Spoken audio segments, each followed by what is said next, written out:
One topic that is of particular importance to government contractors is the exclusion of costs charged to government contracts of amounts that are not allowable in terms of FAR 31 subpart 205. So that's the contract cost principles.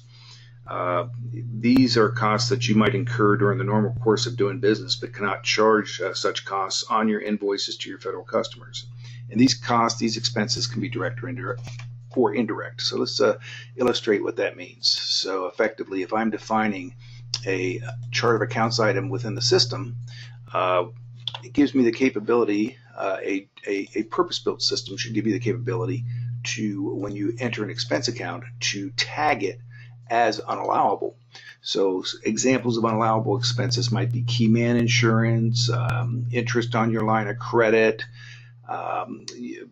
meals and entertainment, any type of entertainment costs are generally unallowable.